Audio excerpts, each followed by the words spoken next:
बिहार में आरक्षण देने का काम किया। पिछड़ों के मसीहा थे कर्पूरी जी, गरीबों को दलितों को आगे लाने का काम किए।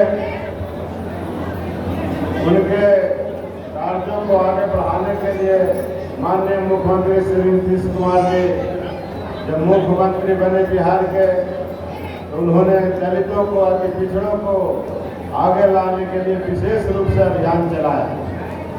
महादलितों के लिए महादलित आयोग का बनवाने का काम किए।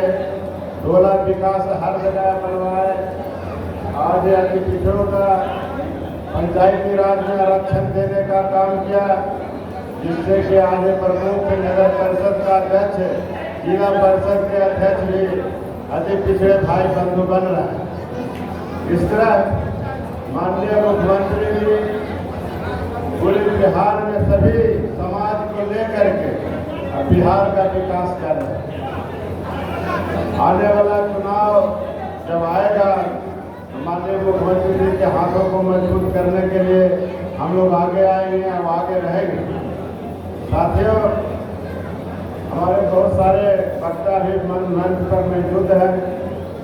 समय काफी हो चुका है। मैं आप लोगों का हार्दिक अभिनंदन और स्वागत करते हुए मैं अपनी बात समाप्त करता हूँ। अगले वक्ता के रूप में मैं अपने प्रमंडल प्रभारी प्रोफेसर संतोष दास पान जी को आमंत्रित करना चाहता हूँ। आइए प्रमंडल प्रभारी महोदय।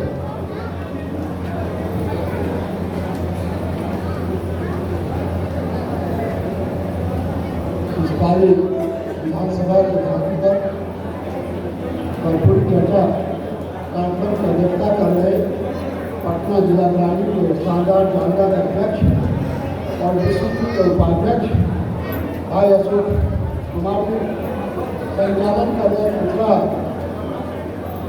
जिला अध्यक्ष भाई रमेश ठाकुर जी, इस कार्यक्रम में बतौर भी अतिथि के रूप में उपस्थित बिहार सरकार के माननीय मंत्री जिला मंडल के हमारे अभिभावक और राज्यसभा लोकसभा में सुशोभित करने वाले पूर्व सांसद रंजन प्रसाद यादव जी, हमारे मंच पर उपस्थित विधान पार्षद और जनता दल के राष्ट्रीय सचिव कार्यकर्ताओं का आवाज भाई रविंदर सिंह जी, नीरज और इस कार्यक्रम में उपस्थित बिहार सरकार के पूर्व मंत्री भाई अजीत चौधरी जी, कार्यक्रम में उपस्थित मंच पर उपस्थित हमारे दूसरा प्रकोष्ठ के बिहार के प्रदेश अध्यक्ष डॉक्टर धर्मेंद्र रघुवंशी जी, महिला प्रकोष्ठ के अध्यक्ष विश्वास जी और हमारे पार्टी के मंत्री और प्रखर प्रवक्ता भाई अंजुम बहन अंजुम महाराज जी और सम्मानित तमाम नेता भाई और बहनों, आज 2 बात हम कहना चाहते हैं। जब मैं कर्पूरी ठाकुर के संदर्भ में ज्यादा बोलने की आवश्यकता नहीं, सारे वक्ता बोल चुके हैं। हम और आप नेताओं के बीच में बाधक नहीं बनना चाहते, लेकिन संयोग ऐसा है कि आज संयोग ऐसा है कि समय कुछ न कुछ बोलना जरूरी है। आपको बता दें कि जब मंच पर जो बैठी हुई है हमारे शिला मंडल जी मंत्री महोदया, आप उस विधानसभा को जो सुशोभित करती है, जब 1977 में जब जननायक कर्पूरी ठाकुर जी जब मुख्यमंत्री बनता था, तो उस समय में वो विधानसभा और विधान परिषद के सदस्य नहीं थे। उस समय में मैं बड़ी विद्यार्थी जो प्रास विधानसभा के तत्कालीन विधायक देवेंद्र प्रसाद यादव जी वहाँ से रिजाइन किए थे और जननायक कर्पूरी ठाकुर जी को वहाँ आमंत्रित किए थे। वही से विधायक करके कर्पूरी जननायक कर्पूरी ठाकुर जी स्वतंत्र में मुख्यमंत्री बने थे। और बता दें कभी शिला मंडल जी फुलपरास विधानसभा से ही प्रथम बार जीत के आई और आज बिहार कैबिनेट के मंत्री है। यह संयोग है कि हम इसलिए कि मधुबनी जिला के हम ही हैं, पंडौल के रहने वाले हैं, फुलपरास के रहने वाले और पुराने हम लोग दरभंगा जिला के ही है। दरभंगा से ही बढ़ के समस्तीपुर और मधुबनी जिला बना और उस मधुबनी जिला के आज जिला मंडल जो है। भाइयों बहनों, आपको बता देना चाहते हैं कि जननायक कर्पूरी ठाकुर ऐसे लोग थे गए थे वो काम को बदला दे। जब मुख्यमंत्री बने थे उन समय भी उनके पिताजी बाल बनाने का काम करते थे। उस समय उनके सामने लोगों ने उनके पिताजी को गोकुल ठाकुर का नाम जानता, उनको बुलाया तो बुला के लाओ तो हमारा बाल और दाढ़ी काटेगा। तो वो अस्वस्थ होने के कारण जब वो नहीं कर पाए तो सामंती ने लठेतों को भेजा, निकाल गोकुल ठाकुर को उठा के लाओ। लेकिन जिला प्रशासन को जैसे मालूम हुआ कि सामंती ने यह आवाज एक दुस्साहस करने का कोशिश किया, तो पुलिस प्रशासन भी वहां पहुंचे, सामंती को लठेतों को उन्होंने अरेस्ट किया। और अरेस्ट करने के बाद भी जननायक कर्पूरी ठाकुर ने डीएम को फोन करके, एसपी को फोन करके कहा कि वो बदमाश जो सामंती को लठेत गए थे उस सबको छोड़ दीजिए। डीएम कहा कि साहब ये दुस्साहस है, जब मुख्यमंत्री के पिता को ये बुलाने की बात किया हम इसको नहीं छोड़ेंगे। मुख्यमंत्री जननायक कर्पूरी ठाकुर कहेंगे डीएम साहब, एसपी साहब, ये तो हमारे पिता के हैं कि उनको बचाने की बात कर रहे हैं। संपूर्ण बिहार में हमारे पिता की जैसे लाखों शोषित है जो कमर का शिकार है, पहले उनको बचाइए तब हमारे पिता को बचाइएगा। ऐसा निर्णय लेने वाला अगर कोई जननायक है तो वो जननायक कर्पूरी ठाकुर। ऐसे नायक लोग आपको जब आरक्षण देने का काम किया पिछले वर्गों को तो सामंती ने कहा, नारा लगाया, एक कर्पूरी छोड़ कर दी पकड़ सुना, ये नारा देने का काम किया, उनको दलील करने का काम किया। और जो लोग दलील किए आज वही कर्पूरी के नाम पर, एक दूसरे के नाम पर देश पे राज करना चाह रहे हैं। इसलिए भाइयों आपको हम आगाह करना चाह रहे हैं कि 24 के लोकसभा चुनाव में इस सामंती के किसी भी छल प्रपंच में नहीं पड़ना है और एक एक वोट इंडिया का कर्नल और नीतीश कुमार के नाम पर, नीतीश कुमार के निर्देश पर हम लोगों को वोट में 40 का 40 लोकसभा सीट जीत के इंडिया का कर्नल के हाथों को, नीतीश कुमार के हाथों को मजबूत करना है। क्या नीतीश कुमार। बहुत बहुत धन्यवाद प्रभारी जी। अब अगला वक्ता के रूप में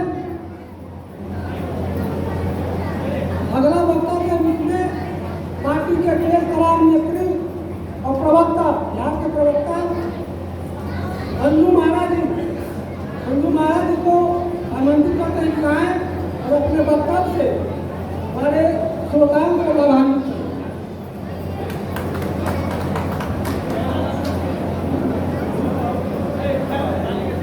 बहुत बहुत शुक्रिया।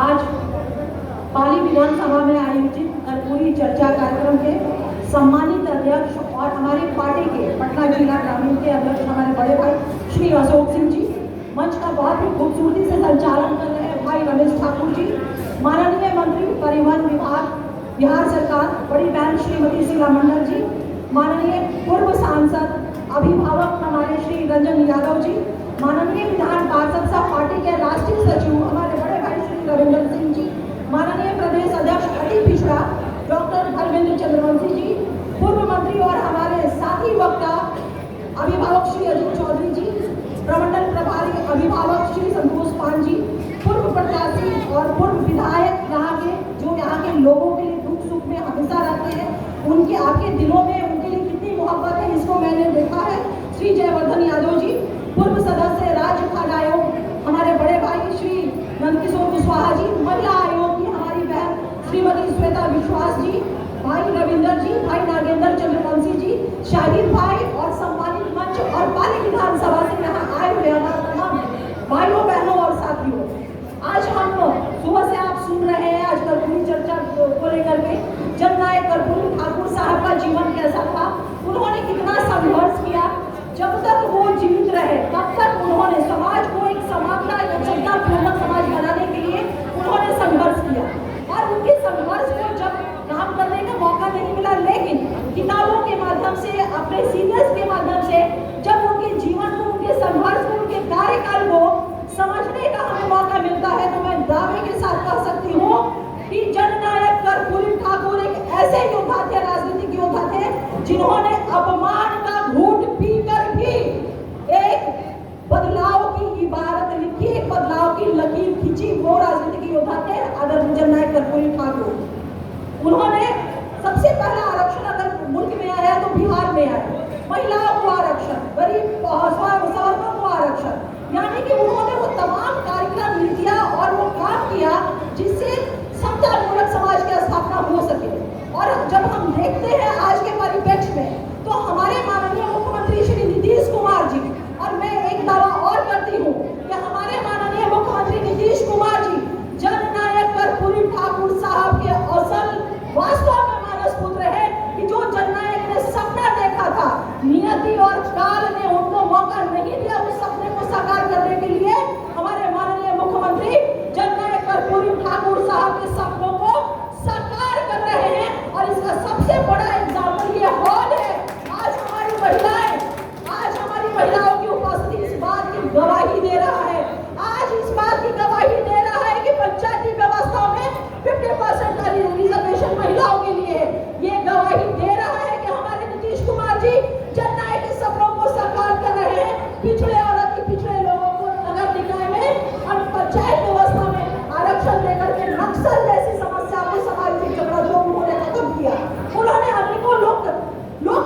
ये आंकड़ा आ जाए और उसी अनुपात में कल्याणकारी योजना बन सके। लेकिन दूसरी तरफ केंद्र की मोदी सरकार, भारतीय जनता पार्टी के लोग क्या भ्रम फैला रहे हैं आपके बीच में, आपके बीच में भ्रम फैला रहे हैं कि ये सर्वे गलत है। अरे भैया, जब सर्वे गलत है तो जातीय गणना क्यों नहीं कराते हो? आप सब मांग करिए केंद्र की सरकार से कि सेंट्रल स्तर पे कास्ट सेंसस कराओ और पिछड़ा, अति पिछड़ा, शोषित दलितों का जो हक अब तक मार करके बैठे हो वो हक मिलना चाहिए। देश का प्रधानमंत्री एक तरफ जहां माननीय मुख्यमंत्री नीतीश कुमार जी हम शोषित, वंचित, पिछड़े, अति पिछड़े दलित समाज के उत्थान के लिए लगातार काम कर रहे हैं, नीतियां बना रहे हैं, योजनाएं बना रहे हैं, वहीं दूसरी तरफ केंद्र की मोदी सरकार, झूठी सरकार, निरंकुशी अधिनायकवादी सरकार सत्ता के नशे में चूर है और पिछड़ा विरोधी पर निर्णय ले रही है।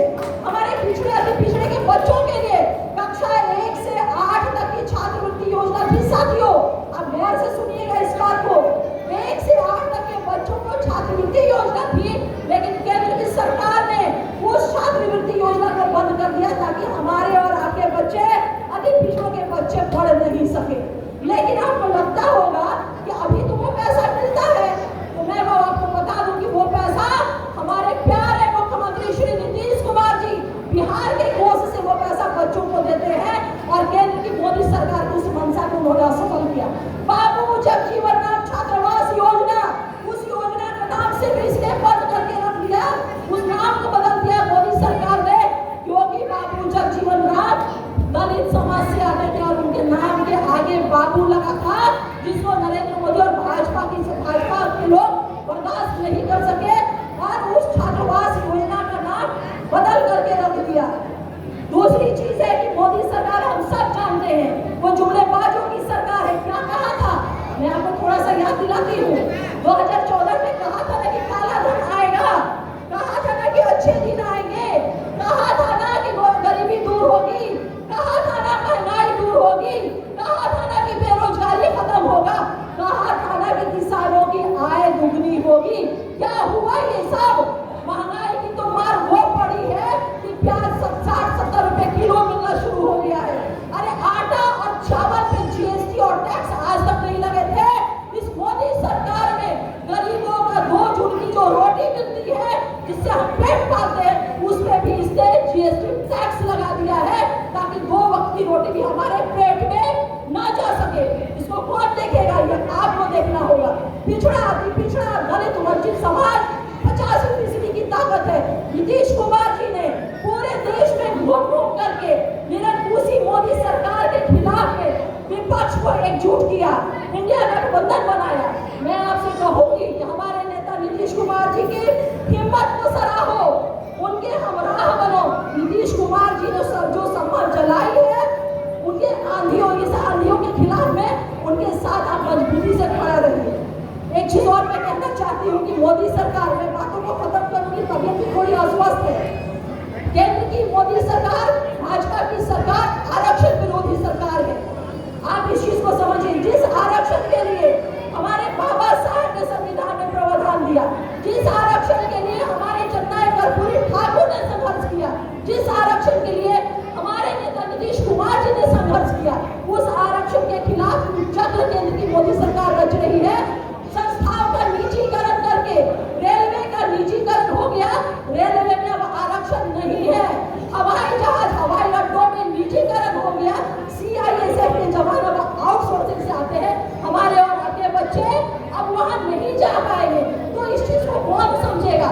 ये दायित्व आपके ऊपर है, ये दायित्व हमारे ऊपर है कि हम उस निरंकुशी सरकार की सोच को ध्वस्त करेंगे। और ये कसम खाना होगा आज हम लोगों को कि केंद्र की जो सरकार, भारतीय जनता पार्टी, हमारी गंगा जमुनी तहजीब है, हमारी सांची विरासत है, हमारी हिंदू, मुस्लिम, सिख, ईसाई की एकता है, जिसको वो ध्वस्त करके वो तुष्टीकरण चाहता है।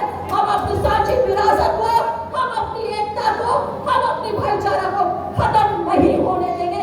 ये जवाबदेही आप पे, ये जवाबदेही हम पे, हर युवाओं पे, हर बच्चों पे, हर महिलाओं पे है। मैं अपनी बातों को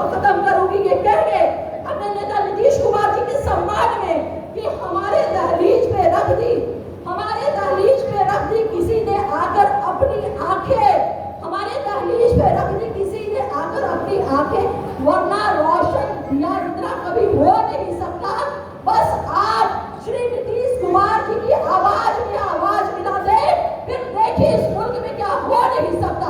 बहुत बहुत धन्यवाद, बहुत बहुत आभार। जननायक कर्पूरी ठाकुर अमर रहे। आवाज लगाइए, जननायक कर्पूरी ठाकुर अमर रहे। इतना कमजोर आवाज हुई तो भारी होना गई हुई, जोर से बोली जा। दिल्ली तक आवाज सुनावे के बाद पिछड़ा समाज के जननायक कर्पूरी ठाकुर अमर रहे। जिंदाबाद जिंदाबाद जिंदाबाद, यूनाइटेड जिंदाबाद जिंदाबाद।